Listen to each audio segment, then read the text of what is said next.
Saudara-saudariku yang terkasih, berkah dalam. Salam jumpa kembali dalam Renungan Harian Katolik Paroki Santo Yusuf Jember bersama saya, Suster Imelda Simbolon Hakaram. Hari ini tanggal 6 Maret, kita memasuki Pekan Prapaskah yang kedua. Hari ini kita ambil Injil dari Injil Lukas. Di dalam Injil Lukas, Yesus mengajarkan kita soal penghakiman, bagaimana kita harus hidup bersama orang-orang di sekitar kita.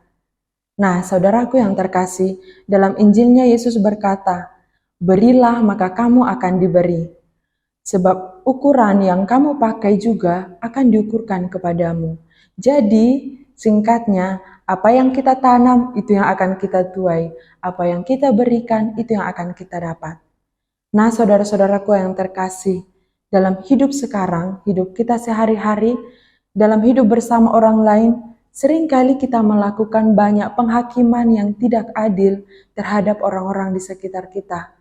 Mungkin ketika melihat mereka dari segi penampilan, dari cara mereka berbicara, atau apa yang mereka sampaikan, kadang kita jatuh ke dalam penghakiman. Misalnya, di saat teman kita cerita, lalu kita bilang, pasti dia begini, atau pasti dia itu begitu ya, orang itu kok apa ya gitu. Itu pasti sering, tapi kita diajak oleh Tuhan Yesus untuk memperbaharui diri terus-menerus untuk semakin baik. Nah, kali ini apa yang bisa kita lakukan untuk melakukan apa yang Tuhan kehendaki?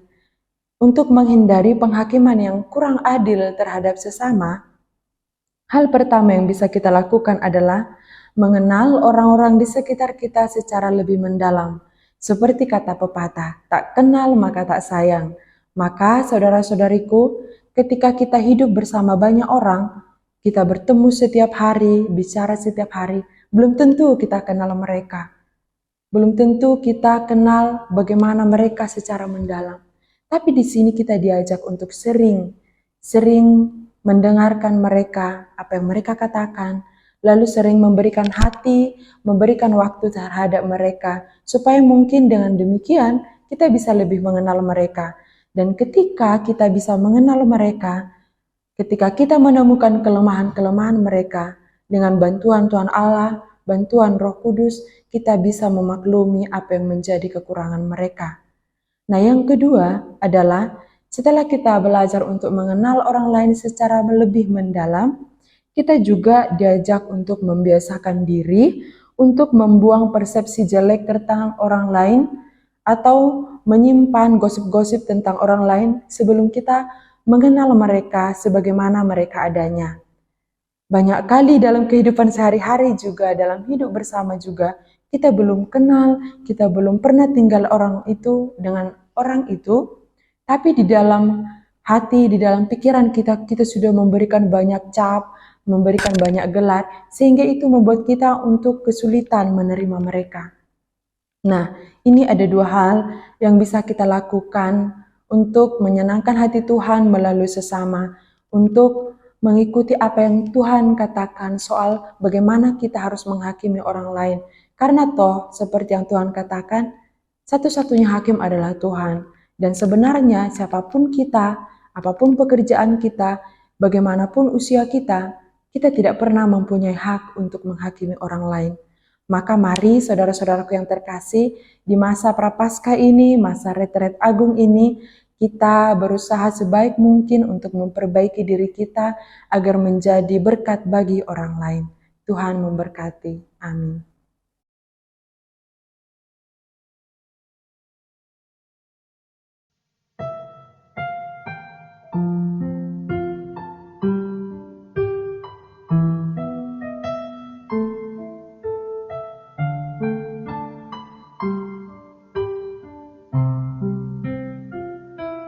Tiada nada, tiada suara mampu mengungkapkan rasa bahagia tak terkira. Tiada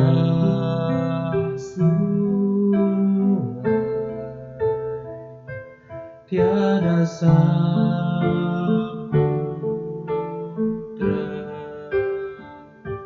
mampu tandingi agung cintamu, lembut hatimu ubah hidupku. Hadirmu dalam lubuk hatiku untuk mencintaiku dengan segenap kasihmu.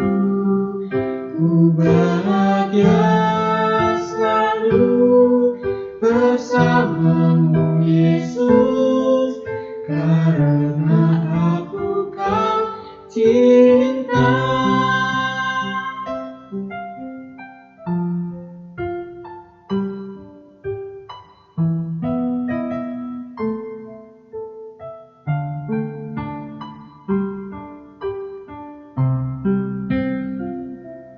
Tiada hamba,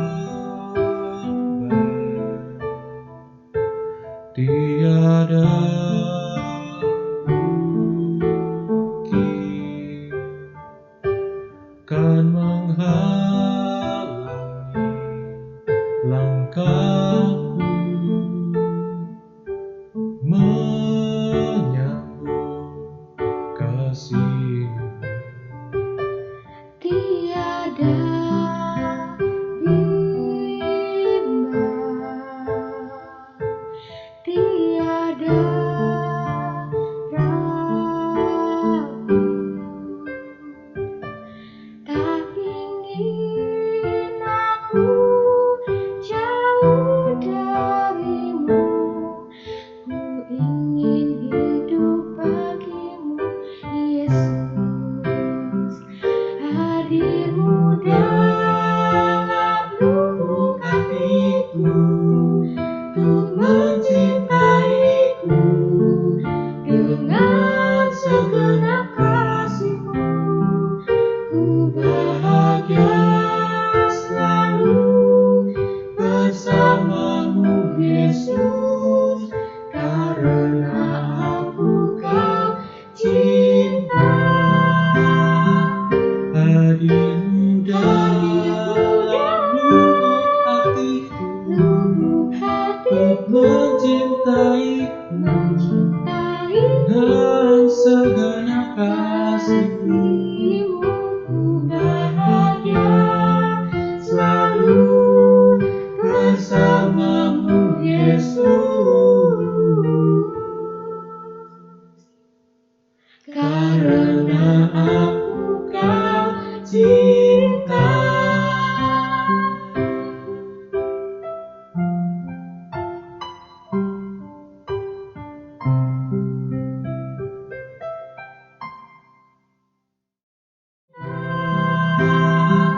Hadirmu dalam lubuk hatiku untuk mencintaiku dengan segenap kasihmu. Ku bahagia selalu bersamamu Yesus, karena aku kau cinta.